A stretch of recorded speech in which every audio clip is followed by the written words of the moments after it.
Bonjour et bienvenue à toutes et à tous. J'ai l'honneur d'accueillir notre chef de projet pour le projet MMORPG Look du Noom, Thomas Lemonnier. Bonjour Thomas. Et bonjour Mathieu. Alors voilà, nous aimons savoir qui est Thomas Lemonnier.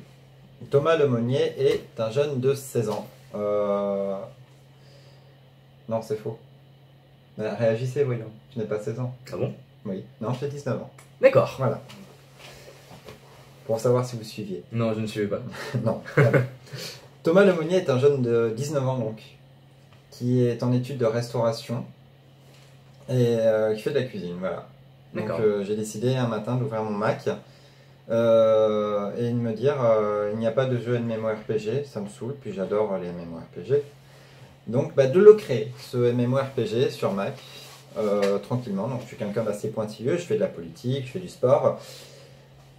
Et du coup, la question s'était posée de faire un MMORPG pour Mac de base. Et puis après, je me suis dit autant l'ouvrir à tous les OS, puisqu'on va éviter Windows qu'on partitionne, Mac qu'on partitionne, on va casser un peu les murs et on va tout rassembler. Avec même Linux, on lui fait un petit coucou de loin. Donc voilà. C'est sûr.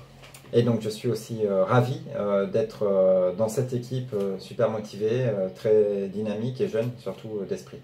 Donc voilà, ça me fait plaisir et j'espère qu'on va continuer dans cette lancée. Une vie bien mouvementée et bien remplie en soi. Oui, voilà, c'est ça. Mais alors, rentrons directement dans le vif du sujet.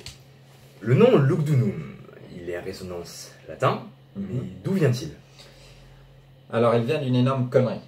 D'accord. Voilà, on pose ça comme ça, puisque du coup, quand j'ai démarré le projet, c'est-à-dire en 2017, inconnu du grand public d'ailleurs, même inconnu tout court, j'ai décidé de créer un petit cahier des charges, donc je voulais le plus complet possible, donc j'ai avancé.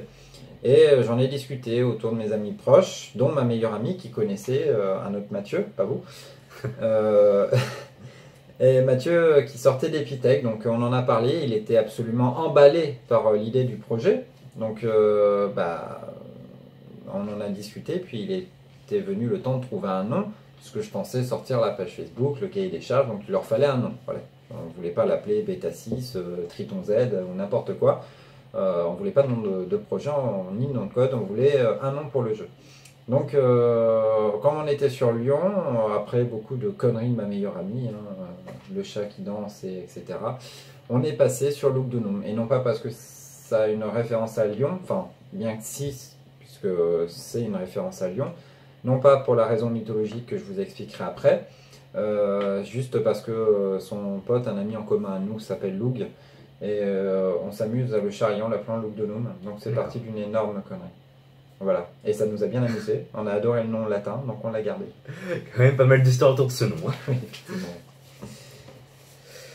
Donc, je vois qu'avant que l'équipe arrive autour du projet, tu étais seul. Tu t'es occupé du cahier des charges, mais aussi de quoi d'autre? Eh bien, je me suis occupé du cahier des charges et du recrutement, puisque j'ai créé... non, c'est juste le cahier des charges. En fait, j'ai créé le cahier des charges, les documents, quelques vidéos de présentation, le contrat d'entrée du projet, le contrat de sortie que j'ai fait corriger, que j'ai fait voir par une avocate. Voilà, histoire que ça soit bien professionnel et bien sérieux tout ça. Donc oui, voilà, dans ma petite chambre avec mon Mac, je savais pas, ça avait très peu de chances que ça sorte et que ça intéresse, hormis Mathieu qui était absolument fou. Donc je m'y suis un peu accroché, j'ai fait ça tranquillement en sortant de mes cours, et ça s'est fait tout simplement. Quand même pas mal de choses. Oui, idée. Alors là, tu nous as parlé d'une certaine période, un peu fin d'année, septembre. De latence, on peut voilà. dire ça comme ça. Oui. Et il paraît qu'en décembre, tu aurais peut-être eu un déclic vers fin décembre. Oui, c'est ça. Fin décembre, j'ai lancé la page Facebook en commençant à parler sur des groupes de Unity 3D pour savoir un peu où est-ce que je devais aller, quelques petits conseils à prendre comme ça de base. Et je suis tombé sur Jules, une personne qui nous a rejoint pour la communication. Donc quand j'ai lancé la page Facebook, il a signé le contrat, le tout premier membre à être arrivé au sein du projet. Et très rapidement, on a eu André aussi, une très bonne personne de 15 ans, qui au début m'a un peu retenu, puisque étant mineur, c'était moyen. Et du coup, André, 15 ans, m'a convaincu, il s'occupait des terrains, il faisait un travail magnifique pour son âge.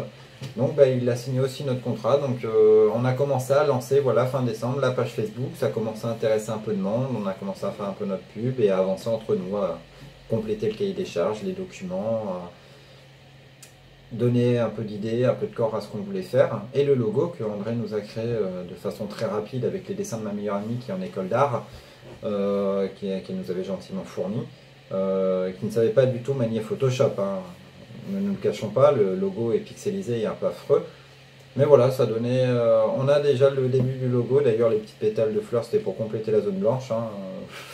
On s'est un peu arrangé comme on voulait. Donc il sera amélioré, mais on a tenu à avoir ce petit logo pour démarrer.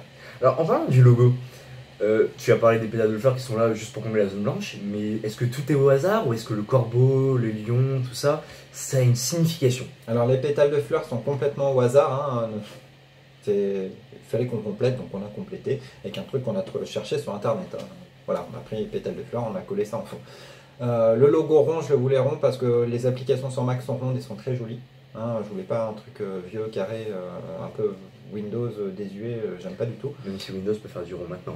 Oui, maintenant, oui, c'est vrai. Mais moi, j'étais encore resté sur l'époque de Windows XP. Hein, je ne suis pas très évolué sur Windows, n'en ayant pas eu beaucoup entre les mains. Et puis surtout, le lion et les corbeaux sont en référence avec cette mythologie gauloise et celtique qui correspond à Fourvière, en fait, sur le lion, la création de la montagne. Donc du coup, voilà, on a gardé ça, et comme c'est un MMORPG fantastique, qui ouvre aussi l'idée à plein d'imaginations aussi farfelues les unes que les autres, mais ça ne dérange pas puisque c'est du fantastique. Donc on peut créer non plus, on peut bien créer un chat à 3 têtes avec une queue orange, ça fonctionne. Hein. Alice au pays des merveilles a réussi avec un chat qui disparaît. Pourquoi nous on ne pourrait pas créer un chat à 3 têtes? Hein, l'hydre aussi, ça existe. Donc voilà, non, mais on a décidé de garder ça en tout cas. D'accord. On va éviter de trop en dire, hein, faut garder un peu le mystère. Absolument, oui. Comment ça s'est passé pour toi le mois de janvier et février? Le mois de janvier était plutôt calme, puisque du coup on a complété les documents et on a lancé le plan recrutement, où on a eu Franck, un scénariste qui nous a rejoint, qui lui est majeur. André est le seul mineur de notre projet, hormis un qui vient de nous rejoindre très très récemment, un ami à lui qui s'occupera de notre communication. Donc le temps que tout se mette en place, on vous le présentera, en tout cas vous l'avez dans l'intro, puisqu'il est arrivé pile au moment où je faisais l'intro. Et du coup, on a eu Evan qui nous a rejoint, un musicien super talentueux qui, pour des raisons personnelles et familiales et surtout scolaires, hein, est parti en février. Donc, laissant une place en latent. Donc, si vous êtes intéressé, appelez-nous.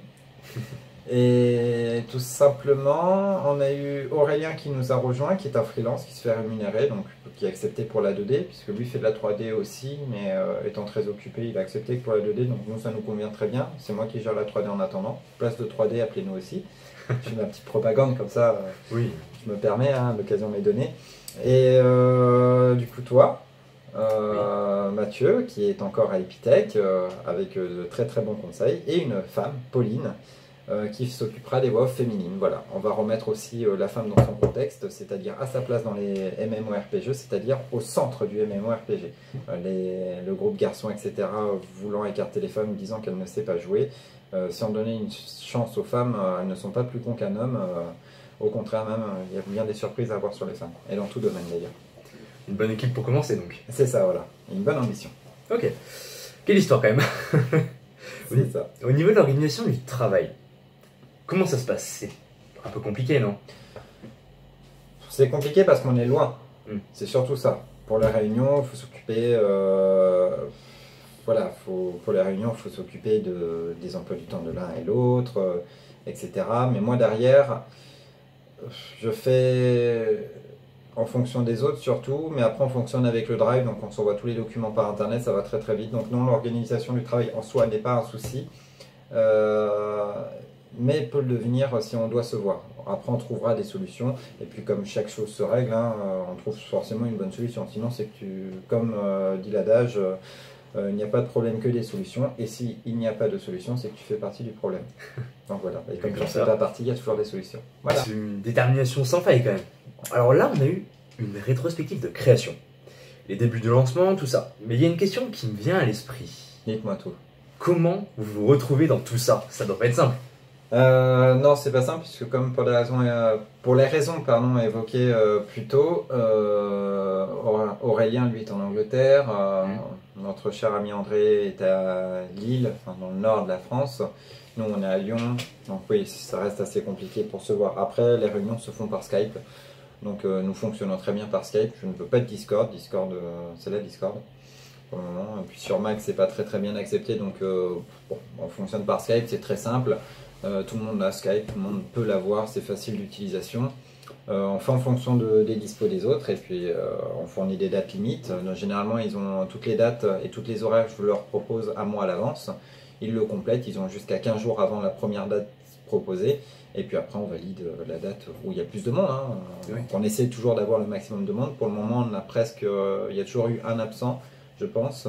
Sinon, tout le monde était là. Donc pour le moment, ça fonctionne très bien, ce système-là. Donc tant que ça fonctionne, il n'y a pas de raison de le changer. On verra après si on prend de l'ampleur, bien sûr, on s'adapte. Mais pour le moment, non, ça va. Donc bien organisé, ouais. C'est ça. Tu réponds par des problèmes à quand même des solutions assez efficaces. Effectivement, voilà. Toujours avec l'adage. C'est sûr. Donc comment ça se passe? Est-ce que l'équipe est rémunérée? Est-ce qu'elle est professionnelle? Tu peux m'en dire un peu plus là-dessus ou pas? Oui, absolument, oui, je peux t'en dire beaucoup. Je touche énormément d'argent, des millions. Tu n'imagines pas comment je vous escroque. Ouais, c'est ce que je pensais. Ouais, c'est ça. Ouais.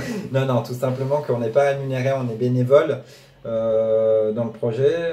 Comme je l'ai dit, c'est un projet de communauté, donc tout le monde peut y participer. Après, non, on n'est pas rémunéré.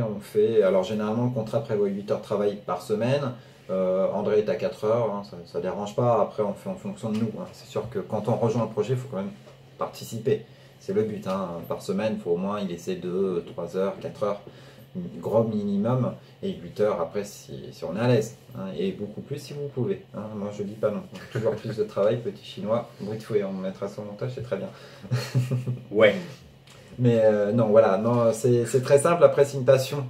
C'est la création d'un jeu vidéo. Oui, c'est sûr. Donc, oui, on n'est pas rémunéré, et puis il n'y a rien de plus sale que l'argent, on n'est pas con. Dans le fond, on prend YouTube, on apprend sur les tutos, on fait les bases, on apprend les logiciels. Hein, Blender qui est gratuit, c'est très bien, je m'en sers. Pourtant, je n'y connais absolument rien et je pense que c'est pas trop foireux. Donc voilà, je reproduis certaines choses et puis après, je me lance tout seul comme ça, comme un cheveu sur la soupe. J'arrive, je fais mes trucs et puis je peaufine, machin. Une fois que c'est à peu près convenable, on le présente pour le projet, on l'intègre. Et si j'apprends de nouvelles techniques, tac, je reprends mon ancienne version du personnage par une mise à jour. D'ailleurs, vous allez en avoir des mises à jour, il n'y a pas de souci. On va s'améliorer au fur et à mesure. Donc elle est semi-pro, voilà. Il y a vous qui est dans Epitech, hein, Aurélien qui est dans le job. Et Je suis dans le job, accessoirement. oui, voilà, ne nous le cachons pas. Et moi qui fais de la politique, tout ça à part faire des traitements texte et des montages vidéo, mes compétences se limitent là-dedans, mais j'apprends et du coup, forcément, j'arrive à produire. C'est comme André, à 15 ans, lui, il fait de bonnes choses. Donc tout peut se faire. C'est Et sûr. sans argent. C'est quand même pas commun. Non, c'est sûr. Pas commun du tout. Mais c'est quand même un gros challenge. Oui, c'est ça, oui. C'est un gros challenge puisque personne n'a arrivé à créer un MMO sur cette forme, hein, ça c'est sûr. Oui. Voilà, un Ça, projet c'est de sûr. communauté à peu près aussi grand qu'on l'entend, du moins, il n'y a personne qui l'a fait. En tout cas, sans rémunérer, sans machin, nous on essaie d'avoir les partenariats, etc. Donc non, et puis rien de plus simple que l'argent dans un projet où on est passionné. Donc je me battrai justement pour qu'il n'y ait ni argent entre nous. C'est toujours une source de problème et les juridictions françaises sont casse-couilles là-dessus. Ni d'argent pour vous dans le jeu. On veut que tout soit droppable et il n'y aura pas de boutique payante. Voilà. La seule boutique qu'il pourrait y avoir, c'est les boutiques que vous trouverez dans le jeu avec l'argent du jeu. C'est sûr. Voilà. Donc quand même, une organisation de fer, une motivation sans faille si on peut le dire. Toujours motivé. C'est sûr. Mais maintenant, on va... Tu voulais compléter quelque chose? Non, tout simplement. Alors, on va revenir un petit peu sur le jeu, plus précisément. Alors, Look du Noom, c'est un MMORPG. Donc c'est quand même de grande envergure, on a compris ça. Oui, c'est un énorme. Mais quel type de MMORPG, si on peut le dire? Parce que RPG, oui, mais quoi d'autre? Bah, c'est le meilleur. Tout simplement, ça sera le meilleur. Explique. Ah, très bien. Oui, une fille. D'accord, oui. On va en savoir plus. Ça fait un peu prétentieux dit comme ça, mais je veux le meilleur pour Look de Noom. Donc voilà, je veux pas qu'on arrive à le classer entre les mondes ouverts, les MMORPG de compétition, les MOBA, on laisse à César ce qui est à César, ça ne les concerne pas. Voilà, on va avoir. Chaque joueur pourra se retrouver dans ce MMORPG là, du chef d'entreprise qui, avec ses gosses, le soir veut se détendre sur 2 heures de jeu, qui n'a pas besoin de faire de compétition, qui veut juste suivre une histoire passionnante, de beaux décors et taper sur quelques monstres, hein, parce que ça détend évidemment de casser la gueule à quelque chose. Pas à son clavier, hein, à des monstres. Ça coûte cher le clavier. Très cher, force. Donc voilà, il alliera PVE, PVP, le farm, le solo, les cinématiques. On essaiera de faire quelque chose de très joli. On va miser énormément sur le graphique, justement pour que ces joueurs qui ne sont pas très PVP, en fait, il sera misé sur tout. On va miser sur le graphique, sur les systèmes de combat. On veut que vraiment chacun puisse s'y retrouver dans ce MMORPG sans se prendre la tête. Donc voilà, ça ira du petit joueur, chef d'entreprise, comme je vous le disais, qui veut se détendre 2 heures sur un jeu. Même avec son Mac, ça sera possible, effectivement. Et au gros gamer qui est là pour avoir les meilleurs scores et casser la gueule de son copain. Voilà. D'accord. Être le plus fort. Je sais pas si tu en as parlé, mais au niveau de l'e-sport. Ah, l'e-sport, c'est une très comment bonne solution, puisqu'il n'y en a presque pas, c'est vraiment très très rare.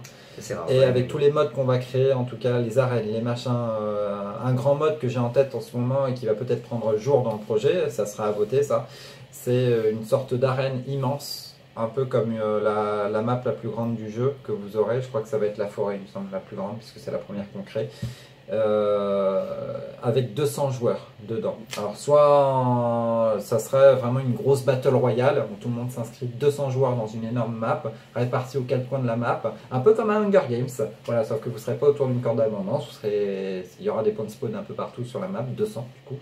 Et du coup, ça sera à vous de trouver. Ça sera un peu le même style que Fortnite. Fortnite le fait très bien maintenant, sauf que vous ne serez pas parachuté. Et voilà, avec vos sorts, vos compétences, vous devrez survivre. Et il n'y aura qu'un seul vainqueur. Bonne chance à vous, puisse ce soir vous être favorable. Mais alors en fait, comment ça sera Look de Noom? Ça sera juste un League of Legends ou un Fortnite-like?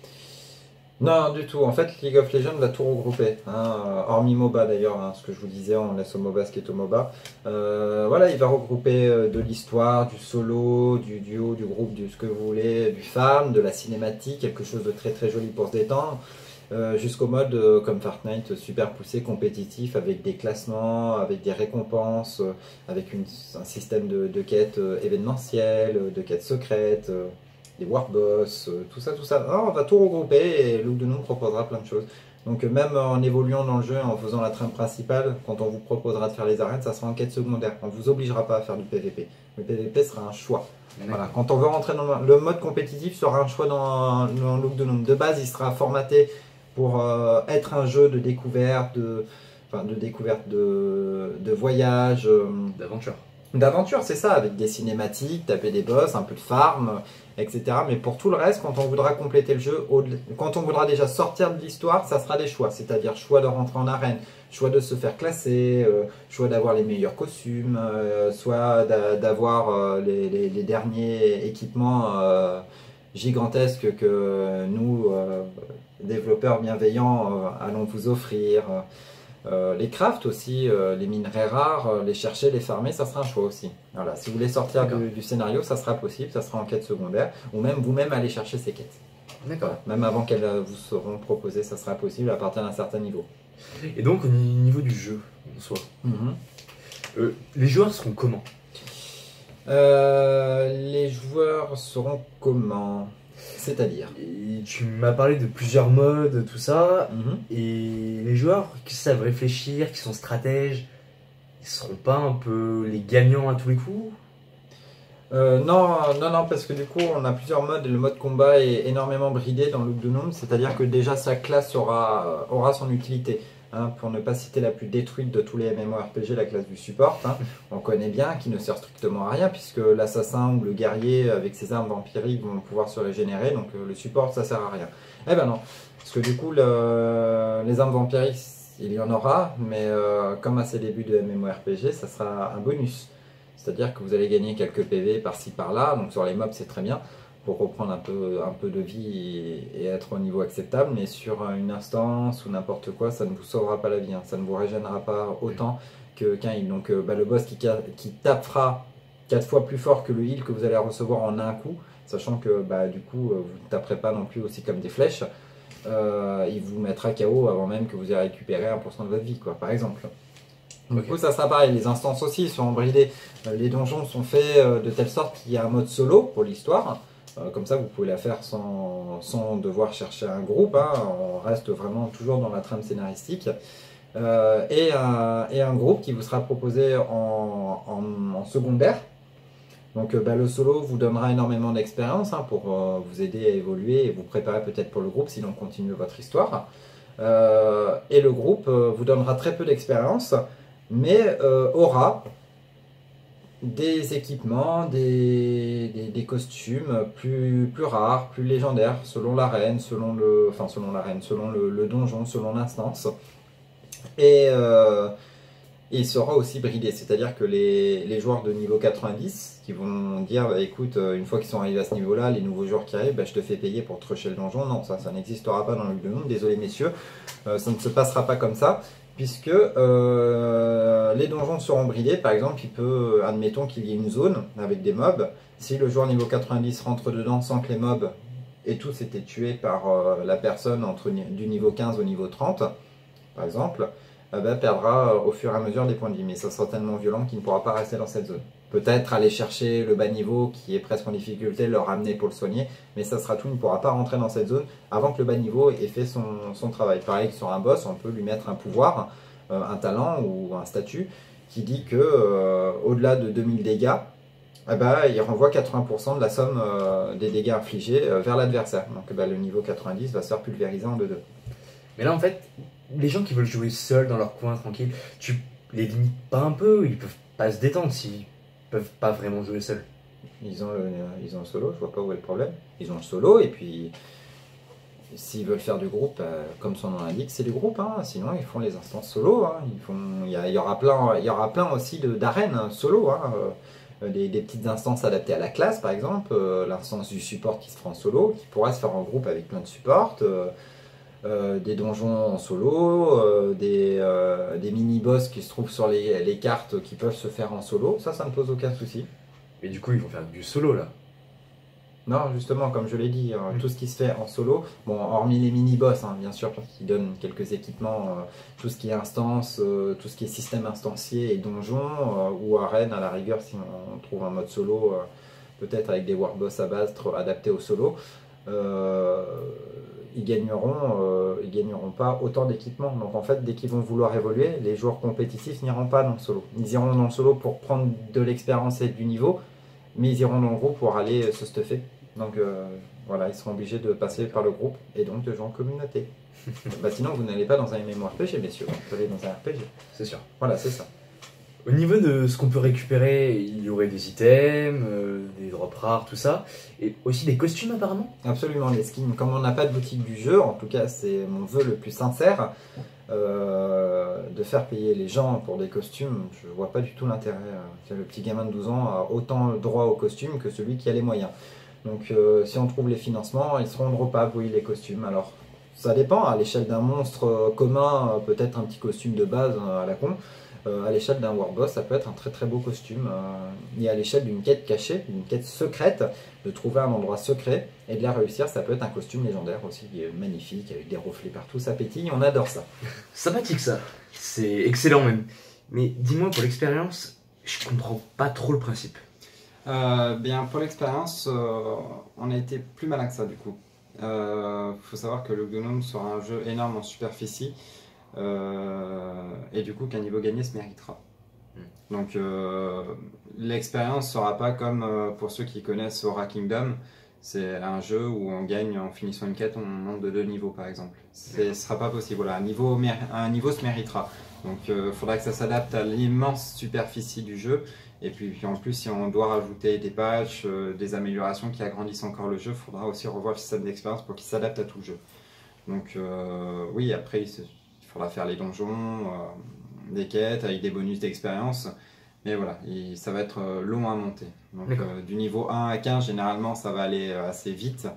Et puis du niveau 15 à 30, ça commencera déjà à se faire ressentir, mais ça sera surtout à partir du niveau 30, je pense, que les niveaux seront vraiment assez longs à monter. Donc voilà, il faudra faire de la patience, il faudra trouver des combines et progresser tout en avançant dans l'histoire. D'accord. Donc au niveau des donjons solo, ils donneront plus d'XP pour Oui, ce voilà. genre-là. C'est ça, voilà, les donjons solo donneront beaucoup plus d'XP et les donjons de groupe, comme je l'ai dit tout à l'heure, donneront plus d'objets rares mais un peu moins d'XP. Voilà. D'accord. Alors admettons qu'il y a un niveau 90, il me semble que c'est le niveau maximum. Non, ça sera jusqu'au niveau 100 D'accord. avec la classe Ok. légendaire. Donc admettons qu'il y a un niveau 90, face à un donjon de niveau 15, Mm. on en revient peut-être au même problème, il pourrait le faire tout seul, non? Oui, il pourra aussi faire payer le petit joueur, mais pas chez nous. D'accord. Parce que du coup, on fera comme certains MMO font pour des instances spécifiques. C'est une sorte d'instance épreuve, mais nous on adaptera ça à tous les donjons du jeu, c'est-à-dire qu'il y aura des zones. Voilà, le donjon est ouvrable au niveau 15 par exemple. Le niveau 90 rentre, la première zone du donjon avec les premiers mobs et le premier boss à abattre est faite pour les niveaux 15 jusqu'à 30. Au-delà de ça, il y aura des points de pénalité et il faudra faire attention à chaque zone. Il y aura un PNJ qui nous renseignera comment fonctionnent les zones du donjon. Chaque donjon sera une épreuve en soi et du coup dans cette épreuve-là, pour les bas niveaux ou les personnes qui sont dans la tranche de niveau pour le donjon, devront faire quelque chose. Et au-delà de ça, pour les personnes qui se trouvent hors tranche de niveau, donc si vous êtes en dessous, vous ne pourrez pas rentrer dans le donjon. Si vous êtes au-dessus, vous aurez des points de pénalité. Généralement, ça se traduira en perte de points de vie et ça va être assez fracassant. Et une fois qu'on tapera sur les boss pour aider le bas niveau, le boss aura aussi des petites capacités qui feront que le niveau 90 d'une ne le tuera pas en un coup et de deux perdra énormément de points de vie s'il tape au moment où il y a des malus qui s'appliquent. Donc voilà, il ne pourra pas le rusher tout seul, ça sera impossible, le bas niveau devra aussi faire son travail. Ouais, c'est plutôt pas mal poussé. Voilà, c'est ça. Ok. Bon, j'aime bien l'idée en vrai. Par contre, ça permettra à tous les joueurs de pouvoir tenter leur chance sans payer, tout ça quoi. Oui, C'est voilà, plutôt bien. chaque joueur va pouvoir développer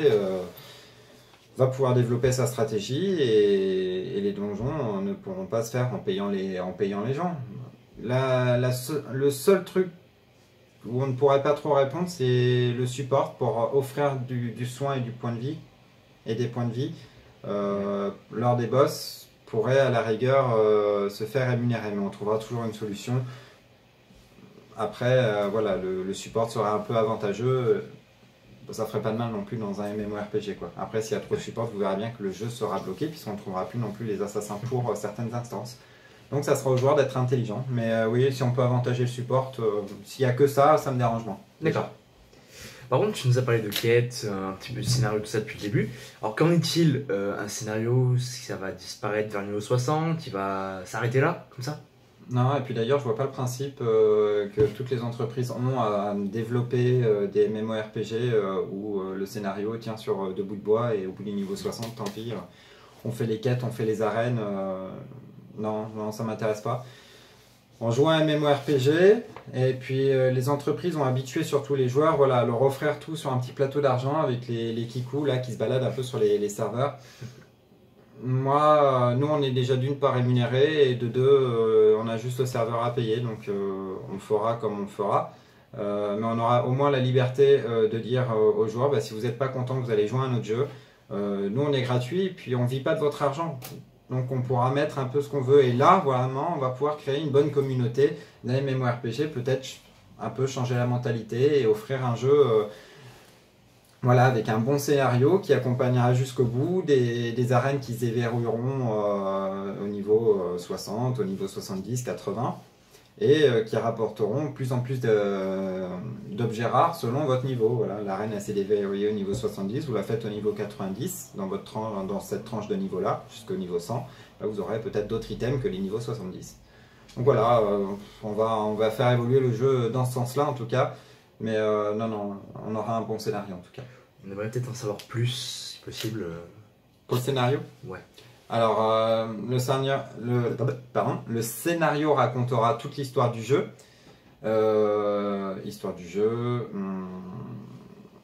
Il racontera aussi l'histoire des villes, des maps aussi. Il y aura toute une histoire dedans, dont des egg moves cachés qu'on cachera nous par nos conneries qu'on a fait en développement, des noms un peu bateaux. Mais ça, en suivant notre page Facebook, vous allez retenir ce qu'on dit aussi sur les pages Facebook parce que ça, on le cachera dans le jeu. Il y aura plein de conneries qu'on cachera dans le jeu. Et dès que les joueurs les trouveront, par un petit screenshot, s'ils nous les envoient, on peut très bien aussi leur offrir un item ou quelque chose en ayant trouvé un premier leg move. Donc voilà, donc la classe légendaire aussi, quelque chose qui ne doit pas trop exister dans beaucoup de MMORPG. On a un tableau de classes et par des quêtes légendaires, donc c'est une rafale de quêtes qui amèneront à débloquer la classe suprême de votre tranche, de votre section. Donc vous regardez sur le document, vous l'aurez, avec une attaque entre guillemets signature et d'autres évolutions de statistiques, et puis peut-être au fur et à mesure on développera aussi peut-être cette classe en y rajoutant d'autres sorts, on ne sait pas. Voilà, il y a aussi peut-être dans mon esprit en tout cas à moi et à l'heure d'aujourd'hui d'autres classes qui peuvent aussi sortir, mais ça on verra si on les ajoute. Déjà on va déjà faire avec les 6 et toutes les paliers de classes et ça sera déjà bien. Donc le scénario sera le centre du jeu. C'est ça, voilà, le scénario fera vivre le jeu, sinon on joue à un RPG et puis c'est tout quoi, ou un petit scénario, beaucoup de duels et puis point barre. Voilà. Donc là tu nous as parlé de classe légendaire, mais apparemment il y a aussi des événements légendaires. Oui, les événements légendaires, en fait ça complète les classes. Pour avoir les classes légendaires, ça se fera par une rafale de quêtes. Alors quand vous montez votre niveau, vous aurez vos quêtes de classe qui seront ancrées généralement dans les quêtes principales. Ça sera juste marqué évolution de classe. Vous devrez remplir une mission et vous allez évoluer de classe. Et au niveau 30, justement, choisir votre branche ou un maître de classe. Vous irez voir les 2 maîtres de classe des branches évolutives. Ils vous expliqueront comment ça se passe dans cette classe, qu'est-ce que vous pouvez faire avec. Et vous choisirez la branche qui vous plaît. Dans la classe que vous avez choisie dès le début. Si vous avez choisi le support, donc le curé, vous démarrerez avec le curé. Ensuite, vous évoluerez en clerc et ensuite, vous choisirez entre l'herboriste et le cardinal. Donc, on vous expliquera ça. Et pour les légendaires, arrivera au niveau 100. Donc vous serez niveau 100, il n'y a pas de souci avec votre classe. Et si vous la voulez, cette classe légendaire, votre maître de classe déclenchera une alerte en vous disant il y a une quête pour évoluer encore, la classe suprême. Et vous devrez faire, généralement, les quêtes évolueront. Alors une fois, c'est trouver un PNJ qui vous transmettra des infos. Il vous enverra peut-être à l'autre bout du monde chercher un objet, le ramener à votre maître de classe qui vous enverra dans un donjon battre un boss pour récupérer un cristal. Et ce cristal, l'amener peut-être dans la dernière tour de l'instance spécifique qui activera peut-être un clone de vous-même, mais avec évoluer dans la classe légendaire que vous visez, le battre et avoir cette classe légendaire. Peut-être, voilà, comme ça, mais en tout cas, il n'y aura pas de choses précises. Il faudra vraiment s'appuyer sur le scénario du jeu, tout ce que vous avez appris dans le jeu, tout ce que les PNJ vous ont dit, pour pouvoir trouver ces cristaux, etc. D'accord. Il n'y aura pas d'auto-guidage là-dessus, ça sera à vous d'y aller et à vous de trouver surtout. Bonne chance. Alors apparemment, certaines quêtes demanderaient de trouver un joueur. Tu peux expliquer un peu le truc, s'il te plaît? Alors certaines quêtes dans le jeu demanderaient de trouver un joueur, ça serait plus des quêtes événementielles, c'est-à-dire que nous on déclencherait et en fait le joueur en question serait un des développeurs. D'accord. Voilà, donc on va essayer vraiment d'intégrer la réalité humaine dans le jeu. Donc voilà, une quête événementielle, peut-être dans ouverte aux factions, peut-être une quête de faction d'ailleurs. Trouver le joueur, le premier qui le trouve, nous on est en lien, on laisse ça sur une période généralement très courte pour qu'on évite d'attendre devant nos PC comme des abrutis. Mais voilà, on place, moi par exemple Cyrano, avec mon compte développeur, je me place sur la map. Le premier joueur qui vient par exemple déclencher un échange ou n'importe quoi, le développeur qui lui est à côté, qui travaille sur le serveur, tac, valide la quête et choisit la bonne section, par exemple la section 1, parce qu'on n'a toujours pas donné de nom aux factions, pardon. La faction 1 qui me trouve, du coup ce joueur y appartient, ok, on valide la quête pour la faction 1 et toute la faction récupère la récompense dans votre boîte aux lettres. Voilà. D'accord. C'est quand même plutôt une bonne idée de mettre des vraies personnes derrière des quêtes, je trouve. Oui, voilà, c'est ça. On essaie vraiment d'avoir le côté tout informatique et un peu de réalité humaine, c'est un MMO, donc même nous on est prêt à y rentrer corps et âme dans ce jeu. Alors, tu nous as parlé des quêtes légendaires, des classes légendaires. Est-ce qu'elles ont un rapport les unes des autres? Logiquement, les quêtes légendaires serviront à débloquer ces classes. La classe légendaire, voilà, c'est ça. Les quêtes légendaires et la classe légendaire sont étroitement liées parce que pour avoir la classe légendaire, il va falloir faire les quêtes légendaires. Et pour y arriver, eh bien, vous devrez évoluer du niveau 1 jusqu'au niveau 100, comme le jeu le prévoit, et faire suivre toutes vos classes. C'est-à-dire que par exemple, au niveau 15, alors on est en train d'y réfléchir pour le moment, soit on vous bloque au niveau 15 et on vous oblige à évoluer, soit on vous laisse continuer, monter vos niveaux et évoluer quand ça vous chante. Sachant qu'au niveau 30 vous serez forcément bloqué, il va falloir évoluer puisque c'est une branche évolutive à choisir et le scénario lui va faire encore un bond en avant et s'adapter aussi à la classe que vous avez choisie.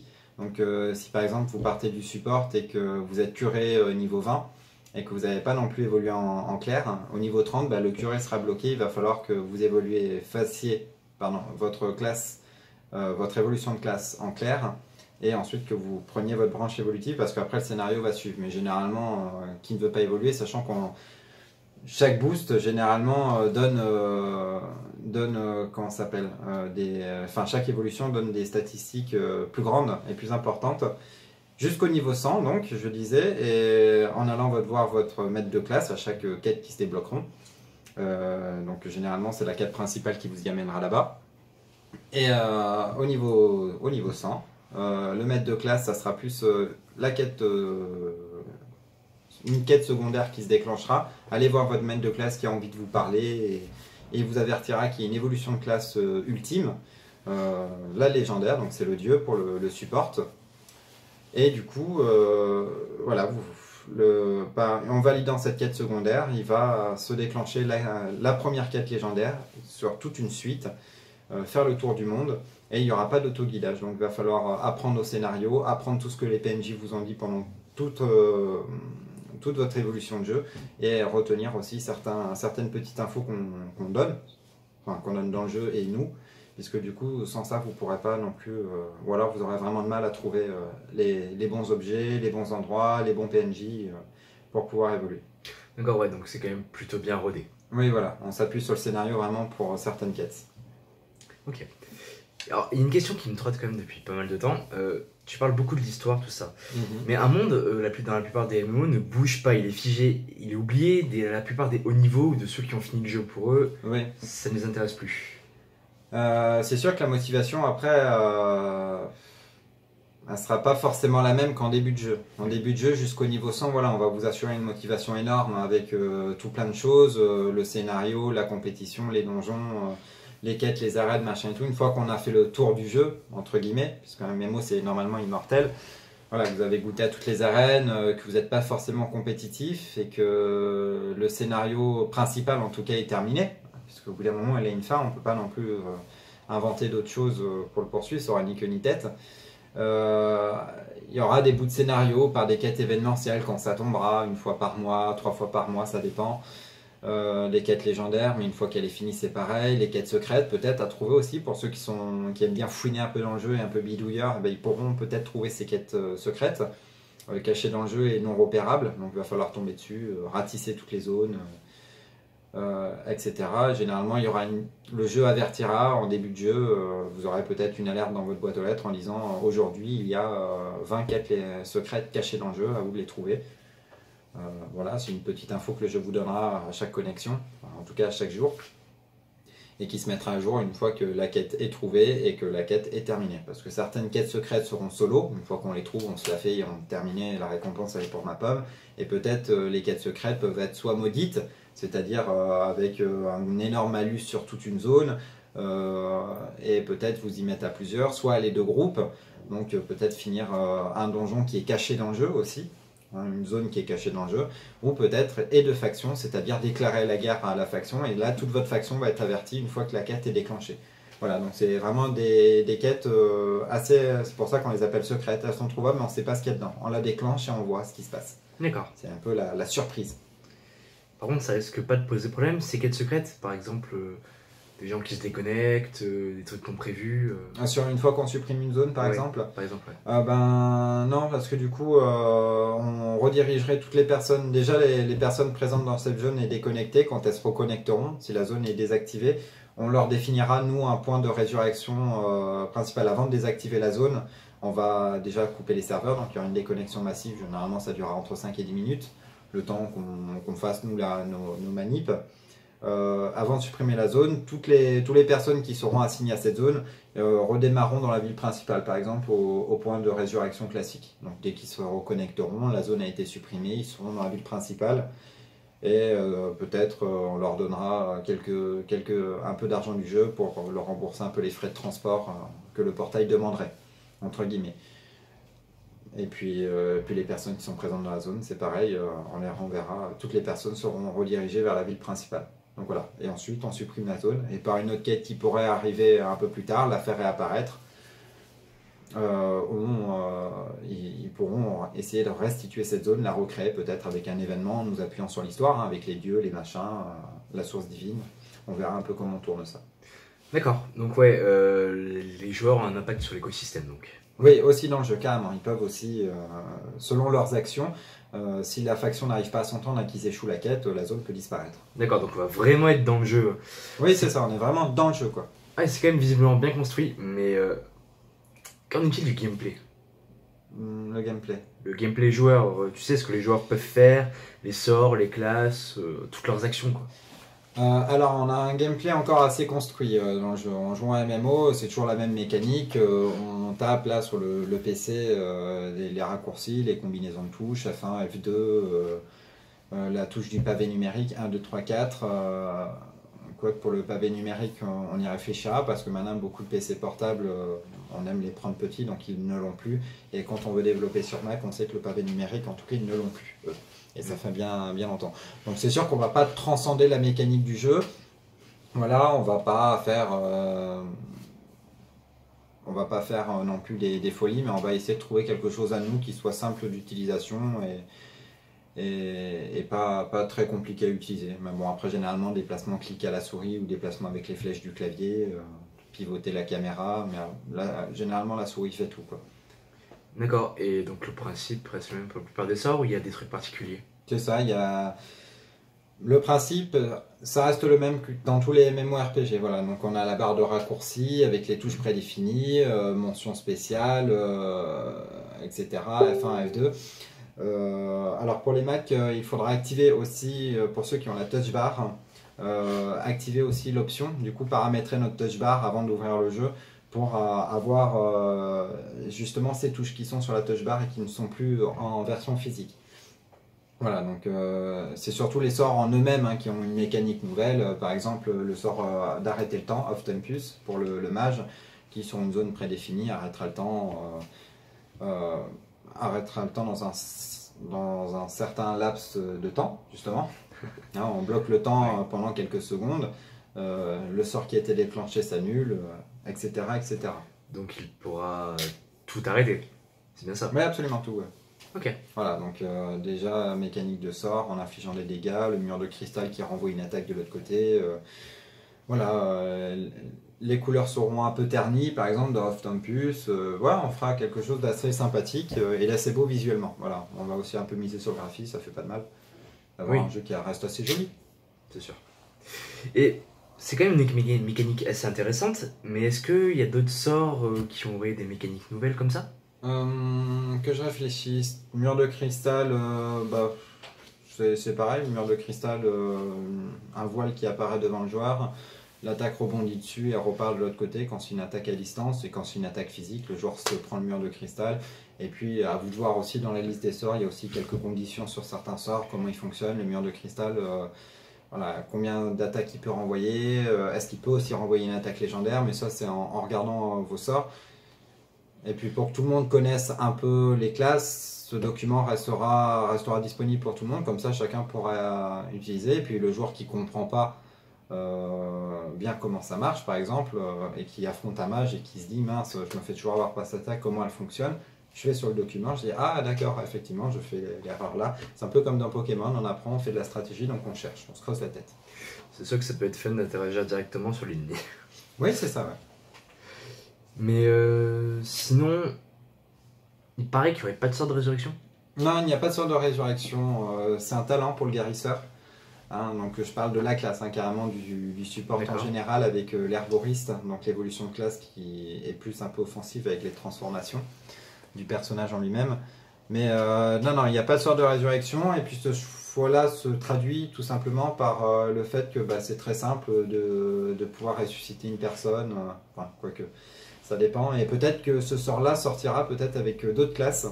Donc on restera toujours sur le même truc, hein, tank, assassin, guerrier, archer, enfin tireur d'élite, support et mage, avec d'autres personnages, d'autres classes, peut-être pour le support un moine, faire une section moine, et là ouais, avoir une résurrection sur ce perso, pourquoi pas, et par des petites choses, changer un peu les spécificités des classes. Voilà, ce support-là va avoir de gros boosts de soins, ce support-là va pouvoir ressusciter, infliger de gros malus, abaisser toutes les statistiques de l'adversaire et offrir à notre partenaire, par exemple, une chance de pouvoir le crever, quoi, le buter. D'accord. Comme on le voit sur la fiche avec tous les sorts, oui. Il y en a beaucoup. T'en as pas peur que certains soient inutiles? Oui et non, après je pense que c'est à l'avis du joueur. Autant on en a fait pas mal, comme ça chaque joueur pourra choisir son sort. Voilà, ils ont tous des cooldowns différents, ils offrent des choses un peu différentes. Chacun choisira en fait le pack de sorts qu'il veut utiliser. Par exemple, c'est super facile de les utiliser en raccourci, mais les raccourcis auront un nombre de passes limité. Par exemple, 8 slots. 8 slots sur toute la liste des sorts, donc ça sera à vous de choisir aussi les sorts qui vous intéressent. Certains pourront privilégier pour le mage par exemple les petites attaques. Moi je sais que je vais privilégier, enfin les petites attaques, les dégâts directs. Moi je sais que j'aime beaucoup avoir des dégâts qui durent sur le temps et qui infligent progressivement des dégâts à l'adversaire pour pouvoir soit moins me soigner, soit me protéger, soit baisser ses statistiques et pouvoir faire un peu autre chose. Donc je sais que moi je joue par exemple un mage comme ça. D'autres aiment l'hyper-offense, rentrer dedans direct. C'est pareil pour l'assassin, il y a des coups directs, des coups violents. Et puis il y a des coups un peu poison, furtivité, augmentation des défenses, étourdissement de l'adversaire. Donc il y en a qui préfèrent étourdir l'adversaire, lui coller un bon coup de poison et peut-être un peu fuir autour de lui et esquiver ses attaques pour pouvoir le tuer un peu sur le temps. Chacun joue sa classe comme il veut. Ouais, donc chacun a sa place en plus d'avoir sa classe, quoi. C'est ça, et puis de toute façon, pour certains boss qui auront aussi des talents à eux et des sorts à eux, des sorts défensifs qui par exemple renvoient des dégâts directs vers l'adversaire. Donc si c'est un coup d'épée par exemple, lame de verre de l'assassin qui inflige des dégâts directs, donc ce sort-là va lui renvoyer des dégâts. Et les effets cumulés ne seront pas pris dans ce jeu-là. Donc en fait ça dépend. Il faudra aussi s'adapter au boss qu'on a en face, on voit. C'est pour ça, il y a plein de choses et ça sera à nous de les utiliser comme on le souhaite. Ouais, je pense que même certaines entreprises de jeux devraient prendre exemple là-dessus. Hein. Ouais, parce qu'ils offrent très peu de sorts et généralement il y en a qui ne consomment pas de mana. Enfin, des fois ça part un peu dans tous les sens et ça perd son intérêt. C'est quand même un jeu qui promet beaucoup de choses. Exactement. Alors je pense que même certaines entreprises devraient prendre exemple dessus. Hein. Pas toutes, mais la plupart quand même. Alors, tu te sers de petites choses pour contrôler justement d'autres choses pour amener un grand truc. C'est un jeu qui promet quand même pas mal. Voilà, en effet. Donc chaque joueur aura un rôle important. Chaque faction, par des batailles, pourra prendre le contrôle de certaines villes, de certaines zones, par des systèmes que l'on aura mis en place. En affichant les drapeaux de faction, etc. pour dire voilà, cette zone est à la faction 1, cette zone est à la faction 2. En contrôlant une zone, on peut avoir pour les joueurs de faction des réductions. Voilà, puis c'est une sorte de mini-politique aussi qui se met en place dans le jeu, comme justement la création des factions dans le scénario qu'on vous a donné, qu'on va vous donner, pardon. Va vous donner, puisqu'il n'est pas encore bien rodé. C'est une sorte de politique. La faction 1 pense comme ça parce qu'il y a eu un problème. La faction 2 veut réagir au problème différemment. Et c'est le gros clash. Vous verrez ça, on vous a fait un petit scénario bien, une petite intro bien sympa. Voilà, donc plein de modifications du monde, comme ça, en rendant les décors ludiques et attractifs. Certaines zones aussi contrôlées par des factions seront plus chères, moins chères. Ça dépend, on mettra aussi des petits bonus là-dedans. Donc nous jouons vraiment dans un univers où l'action du joueur influence le monde et influence aussi les autres joueurs qui sont à côté, quoi, qui se retrouvent dans cette zone, qui avaient toujours payé par exemple leur potion 100 points argent et qui maintenant se retrouvent dans une faction prise et qui doivent la payer presque 400, 500 argent, quoi. D'accord. Voilà, donc on évolue là-dedans. Certains, voilà, pareil pour les guildes. En tout cas, ça influencera une grande guilde, par exemple, qui a bien évolué et qui a réussi, par exemple, une quête énorme, une quête événementielle de guilde. Peut-être aura son logo affiché dans le jeu par un décor, par exemple. D'accord, donc en fait, les joueurs pourront importer leur propre logo. Ça, c'est à voir, et j'y pense. Je suis pas trop pour, en fait. Parce qu'il faudra récupérer leur logo, les intégrer pour les afficher, paramétrer le jeu, etc. Parce que pour nous, les afficher en tant que décor, si c'est leur logo à eux, il faudrait que nous, on les récupère, qu'on les mette dans le jeu, qu'on paramètre le jeu. Autant faire plusieurs logos, comme font beaucoup de jeux, faire toute une liste de logos, presque c'est des petits logos, hein, et une fois qu'il est pris, les autres guildes ne peuvent plus le prendre, par exemple, et nous on rajoutait au fur et à mesure des petits dessins, des petits carrés, et chacun, par exemple, si par exemple une guilde veut se créer, et encore je pense vraiment début de jeu, mais une fois que le jeu aura peut-être pris beaucoup d'importance, peut-être ralentir aussi sur ce mode là, mais on trouvera quelque chose. Si une personne veut créer une guilde avec un logo prédéfini, il nous envoie sa photo et on peut l'intégrer aussi dans le jeu. On peut intégrer une demande dans le jeu. Attention, je dis bien, c'est dans les débuts de jeu. Après on verra selon le nombre de demandes qu'on pourra avoir et on verra comment on organise ça. D'accord, donc on peut mais dans les débuts, ça pourrait être possible. Ouais. Donc on peut donner des idées pour que vous les intégrez. Oui, ouais, mais tout à fait, effectivement. Et d'ailleurs, dès maintenant, n'attendez plus. Hein. Sur la page Facebook, vous pouvez nous envoyer vos messages privés, faire des posts de statut que nous on lit, on répond à beaucoup de commentaires, voire presque tous pour le moment. Vous n'êtes pas, c'est pas non plus une rafale, donc on arrive à y répondre. Donc n'hésitez pas. Selon nos choix, selon notre base, hein, appuyez-vous aussi sur notre cahier des charges. Hein, si vous avez une idée que ça ne répond pas du tout au cahier des charges, vous l'abandonniez. Si ça peut être intégré, vous nous la soumettez, puis nous on en discute et puis on voit. Hein, et bien sûr, on vous remerciera sur la page si on doit intégrer l'une de vos idées. Voilà, on vous fera savoir en tout cas, soit par message, soit en répondant à votre commentaire, que votre idée nous intéresse et qu'on peut l'intégrer. Donc voilà. Donc vous savez ce qu'il vous reste à faire, hein. Vous n'avez plus qu'à balancer toutes vos idées. Et voilà. Et comme ça, je laisserai les gars qui s'occupent de la com s'en charger. J'ai assez de travail. Chacun son travail en effet. Oui, voilà, c'est ça. Ouais. Surtout que tu dois être quand même assez débordé. C'est pas simple.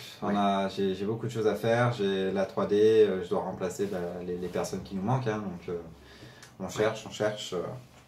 Une fois que ça ira mieux, on pourra avancer un peu plus vite là, c'est sûr qu'en étant sur 3 postes en même temps. Je choisissais comme là, la 3D ce mois-ci sera mise en off pour privilégier un peu le cahier des charges et le scénario, parce que du coup il y a mon scénariste qui m'attend et qui ne peut pas avancer correctement, donc avant que je lui fournisse le document qu'il souhaite. Donc voilà, donc faut faire des choix. Moi je pense qu'on a quand même fait le tour du projet dans son ensemble. Ouais. On va faire d'autres interviews plus tard. Ouais, bien sûr, quand tu voudras. Bon, une fois que le projet aura bien avancé. Oui, on part sur ça. D'autres questions? Ouais. 3 dernières questions. Très bien, allez, je suis tout de suite. Alors la première c'est pourquoi avoir choisi Apple plutôt que d'autres systèmes d'exploitation? Je considère qu'Apple est le meilleur OS. Le meilleur OS, pardon. Il se protège lui-même, ne ralentit pas, pas de mise à jour incessante et super énervante. Sur Windows, ça nous oblige en plus à faire les mises à jour. Quand on les refuse, ça nous la repropose 30 minutes après ou 4 heures après. Et puis quand on l'éteint, il l'a fait tout seul finalement. C'est assez chiant. C'est des surcouches, c'est lent Windows. Là, il n'y en a pas sur Apple. Malgré le prix, ça reste pour moi le meilleur OS du marché. En regrettant quand même un peu Linux, puisque pour moi Linux n'est pas assez développé, il fonctionne un peu comme Mac, mais je le trouve pas assez développé niveau graphisme, il n'y a pas beaucoup d'applications maintenant, enfin ça a évolué depuis, hein, mais il n'y a pas, certaines applications ne sont pas adaptables encore sur Linux, hein. On a attendu très longtemps Skype à arriver sur Linux par exemple, alors que c'était déjà sorti sur tous les OS. Donc voilà, déjà pour moi, Windows, c'est une erreur. Enfin, en tout cas, ça a été une erreur dans sa création. Ils l'ont développé, mais ils se sont perdus en route, j'ai l'impression, les cocos. Un exemple aussi, avec Mac Pro, par exemple. Voilà, Apple, on leur a un peu tapé sur les doigts en disant vous n'êtes pas puissant, vous ne pouvez pas faire tourner des jeux. Là, les Mac Pro, croyez-moi, il y a très peu maintenant de PC Windows. Enfin, les PC Windows sont assez en retard sur la technologie qu'ils y ont mis dedans. Donc voilà, il suffirait juste pour que Apple puisse un peu évoluer, qu'ils baissent drastiquement leur prix. Et là, oui, je pense que ça pourrait être une sérieuse concurrence à Windows. Si Apple baissait leur prix, oui, j'en suis quasiment sûr. De toute façon, chacun son avis sur les OS. Hein. Oui, bien sûr. Voilà. Alors, qu'est-ce qui te plaît dans la politique? Dans la politique, c'est le fait d'aider des gens, voilà, de trouver des solutions, faire avancer les choses. Bon, après, je suis conscient qu'on ne peut pas être tous d'accord, hein, surtout avec moi. Mais dans le fond, voilà, nous aimons tous notre pays, hein, chaque personne aime son pays. Alors il est normal de s'investir à la hauteur de ce que l'on peut faire. Moi, c'est les idées, le débat, la confrontation. Voilà, un parti qui pourrait être diamétralement opposé avec moi, j'aime aussi débattre avec eux. Je suis pas spécialement virulent. Et je suis pas spécialement non plus agressif dans mes propos, je ne mets pas de jugement de valeur. Mais bon, j'aime bien aussi voir que les autres, finalement, quand ils n'arrivent pas à appuyer ton argument, viennent à insulter. Je trouve pas ça très intéressant, mais ça relève quand même une chose dans le fond, c'est que voilà, on commence à être un peu débordé, donc que chacun mette sa pierre à l'édifice, que chacun arrive bien à s'entendre, et puis on pourra faire avancer les choses. Et je pense que ça se passera bien. Comme en Suisse d'ailleurs, ils s'en sortent très bien. Même principe. Alors, une dernière question. Est-ce que tu aimerais changer d'orientation pour faire du développement? Oui, l'idée m'a traversé la tête et me traverse toujours la tête en ce moment. Comme je suis un peu une passoire, ça sort, ça rentre, ça sort, ça rentre. Hein, sans autre jeu de mots bien dégueulasse. Oui, ça me plairait de faire de la programmation. Mais à voir si je peux payer l'école. Enfin, c'est tout un truc aussi. Hein, maintenant, ça coûte super cher. Quand on va faire des études un peu dans des branches un peu spécialisées, on paye une fortune. Donc, je sais pas, mais je pense oui arrêter la restauration et peut-être soit me diriger directement dans des études de programmation, soit partir dans l'enseignement en français. D'accord. Ça m'intéresserait. J'adore transmettre, j'adore le contact voilà, avec les jeunes. Voilà, surtout que je suis un peu jeune aussi dans ma tête, hein, heureusement. Donc oui, j'en ai beaucoup souffert de mon collège. Je sais ce qui ne plaît pas du tout aux gens pour apprendre et je sais comment, en tout cas de mon point de vue, avoir envie d'apprendre. Parfait. Très bien. Eh bien, merci Thomas de ta patience et de ta présence et aussi de ton investissement. Oui, mais bien sûr, aucun souci. C'est un plaisir aussi pour moi de m'exprimer hein, pour la communauté. Et je profite aussi d'ailleurs de l'occasion qui m'est offerte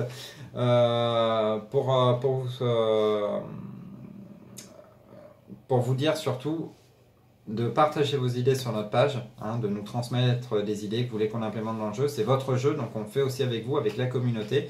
Hein, on veut que le jeu vous ressemble et vous donne envie de jouer dans un jeu que vous imaginiez, le jeu de vos rêves. Donc envoyez-nous des idées à vous, hein, que vous rêveriez de voir dans un MMO gratuit. Et puis on verra si on peut les intégrer ou pas. N'oubliez pas aussi que nous cherchons aussi des personnes qui créent la 3D, hein, qui savent faire de la 3D, le terme. Graphiste 3D. Oui, graphiste 3D, généraliste 3D, hein, voilà. Plutôt, mais oui. Modélisateur, ouais. Donc sur Blender, etc., qui sait faire de la 3D. Et un soundmaker, donc une personne qui fait des musiques, des bruits, des fonds sonores, etc., pour aussi le jeu. Donc si vous savez faire, rejoignez-nous, envoyez-nous un message sur notre page Facebook et on vous répondra et on verra avec vous si vous êtes, si vous pouvez faire partie de notre projet. On n'est pas très sélectif. Hein, il suffit juste de savoir un peu toucher pour le plus bas, hein, savoir créer déjà des choses à peu près correctes, jusqu'aux professionnels qui veulent nous rejoindre gratuitement. Il n'y a pas de souci, c'est bénévole. Venez avec nous. Il y a une voix off masculine aussi, il y a une petite place aussi qui vous attend. Donc voilà, nous sommes sur Unreal Engine. Venez, n'hésitez pas, on vous attend. C'est la bonne humeur. Il faut que l'on avance tous ensemble pour donner vie à ce beau projet. C'est ça. Bon bah très bien, merci. Thomas, je te remercie vraiment.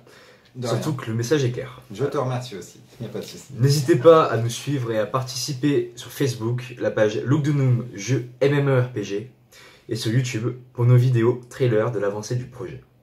De l'avenir aussi dans la version alpha. Exactement. Que vous n'aurez pas accès d'ailleurs. Hein. Oui. Ouais. Bon, ils auront des let's play, Bien des sûr. versions plus avancées et aussi des directs avec l'équipe et ou le chef de projet. C'est ça. Version alpha, c'est pour nous. Version alpha bêta, ça sera pour vous, mais de façon sélective. Hein. On sélectionnera les personnes qui participeront. Et les versions bêta seront à vous. Voilà. Alors nous vous attendons, venez vite. Et Look de Noom, le jeu MMORPG, qui est le jeu de l'avenir. Exactement, c'est ça. Merci à tous et nous nous retrouverons bientôt.